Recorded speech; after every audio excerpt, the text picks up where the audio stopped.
గౌరవ ముఖ్యమంత్రి గారు.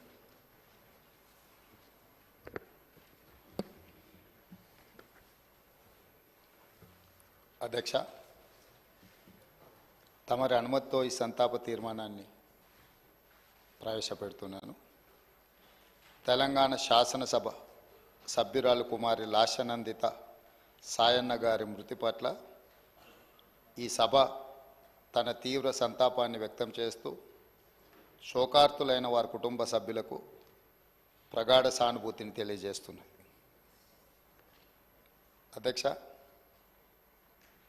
23/2/2024 నాడు సికింద్రాబాద్ కంటోన్మెంట్ శాసనసభ్యురాలు కుమారి లాస్యనందిత సాయన్న గారి ఆకస్మిక మరణం పట్ల ఈ సభ తీవ్ర సంతాపాన్ని వ్యక్తం చేసింది. ఇలాంటి బాధాకరమైన తీర్మానం నేను ప్రవేశపెట్టాల్సి వచ్చినందుకు నేను చింతిస్తున్నాను. కుమారి లాస్యనందిత సాయన్న గారి నాన్నగారైన కీర్తిశేషులు సాయన్న గారు నాకు అత్యంత సన్నిహితులు, ఆప్తులు. చాలా సంవత్సరాలు మేము కలిసి ప్రజాప్రతినిధులుగా ప్రజాక్షేత్రంలో పనిచేయడం జరిగింది. సాయన్న గారు అత్యంత సామాన్యమైన కుటుంబంలో 1951 వల్లభానగర్ నిజామాబాద్ జిల్లాలో జన్మించి కష్టపడి వారు 5 సార్లు శాసనసభ్యుడిగా, ప్రజా జీవితంలో కంటోన్మెంట్ బోర్డు మెంబర్గా, కంటోన్మెంట్ ప్రాంత ప్రజా సమస్యల పరిష్కారంలో వారు ఎనలేని కృషి చేసినారు. వారు సిట్టింగ్ శాసనసభ్యుడిగా ఉన్నప్పుడే ప్రజా జీవితంలోనే వారు మరణించడం జరిగింది. ఆ తర్వాత వారిచ్చిన వారసత్వాన్ని, వారు నెరవేర్చాల్సిన బాధ్యతలను, వారిని అభిమానించిన ప్రజల కోసం కుమారి లాస్యనందిత కూడా ప్రజా జీవితంలోకి వచ్చి వారు బ్రతుకున్నప్పుడే వారు కార్పొరేటర్గా, ఆ తర్వాత వారి తరఫున వారిని నమ్ముకున్న ప్రజల కోసం వారు శాసనసభ్యురాలుగా ఎన్నికై ప్రజా జీవితంలోకి వచ్చి కష్టపడి పనిచేయాలన్న ఆలోచనతోటి వారు ప్రజా జీవితంలోకి వచ్చారు. 5 సార్లు శాసనసభ్యుడిగా సాయన్న గారు చేసిన ఎనలేని సేవలను దృష్టిలో పెట్టుకొని వారి వారసురాలుగా లాస్యనందితను కంటోన్మెంట్ ప్రజలు వారిని ఎన్నుకోవడం జరిగింది.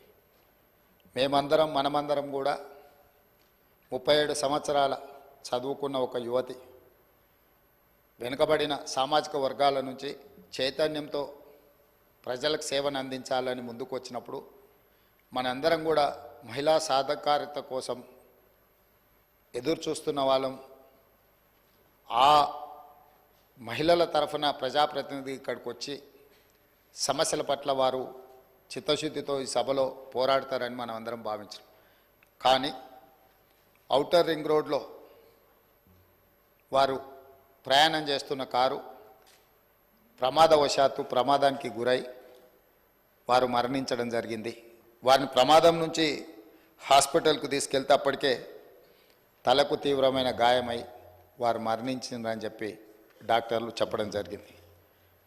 వాస్తవంగా ఆ కుటుంబము ప్రజలతో ఉన్న సత్సంబంధాలు కంటోన్మెంట్ ప్రాంతంలోనే కాకుండా జిహెచ్ఎంసి పరిధిలో ఎవరిని అడిగినా కూడా ఆ కుటుంబం యొక్క ప్రజలతోనే ఉన్న సత్సంబంధాలు, ప్రజా సమస్యల మీద వారు చేసిన ప్రయత్నాలు ఎవరైనా చెప్తారు. ముఖ్యంగా కీర్తిశేషులు సాయన్న గారు మృదు స్వభావి, సమస్యలను పరిష్కరించాలన్న తపన తప్ప రాజకీయాలకు అతీతంగా అందరితో ఒక మంచి సంబంధాలు ఉండి ఆ ప్రాంత సమస్యల కోసం వారు పోరాటం చేశారు.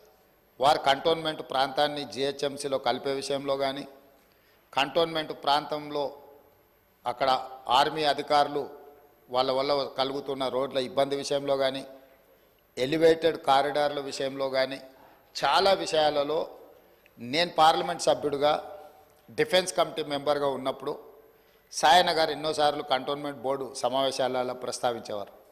ఎందుకు అనంటే వారు ఎమ్మెల్యేగా, నేను ఎంపీగా ఈ సమస్యల్ని పరిష్కరిస్తే ఆ కంటోన్మెంట్ ప్రాంత ప్రజలకు న్యాయం జరుగుతుంది, మేలు జరుగుతుందని చెప్పి వారు పరితపించారు.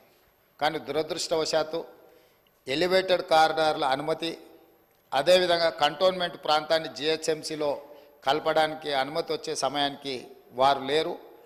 వారి వారసురాలుగా వచ్చిన లాసిన్ అందిత గారైనా ఆ సందర్భంలో ఉండి ఉంటే చాలా సంతోషపడి ఉండేవాళ్ళు. ఎందుకంటే సాయన్న గారి ప్రజలకు ఇచ్చిన మాట నెరవేరిందని. కానీ దురదృష్టవశాత్తు లాసిన్ అందిత గారు కూడా ఈ కంటోన్మెంటు అత్యంత కీలకమైన సమస్యల పరిష్కార సమయంలో వారు మన మధ్యత లేకపోవడం బాధాకరమైన విషయం. ఏది ఏమైనా కంటోన్మెంట్ ప్రజల హృదయాలలో సాయన్న గారు కానీ, సాయన్న గారి కుమార్తె వారసురాలు లాస్యనందిత గారు కానీ శాశ్వతంగా ప్రజల హృదయాలలో నిలిచిపోతారు. తప్పకుండా వారు ఏదైతే ఆలోచనతోని, ఏదైతే ప్రాంత ప్రజలకు సేవ చేయాలన్న ఆలోచన ఉన్నదో, మిగిలిపోయిన పనులు ఉన్నాయో అవన్నీ ప్రభుత్వం తప్పకుండా పూర్తి చేస్తుంది. వారిని చిరస్థాయిగా గుర్తుపెట్టుకునే విధంగా ఈ ప్రభుత్వం ఆ పనులను ముందుకు తీసుకువెళ్తుంది. అందుకే అధ్యక్ష, ఆమె మృతి పట్ల ప్రగాఢ సంతాపాన్ని నేను ప్రకటిస్తున్నాను. శోకార్తులైన వారి కుటుంబానికి ప్రగాఢ సానుభూతిని తెలియజేస్తూ ఈ తీర్మానాన్ని ప్రవేశపెట్టడం జరిగింది అధ్యక్ష. ధన్యవాదాలు. శ్రీ కేటీ రామారావు.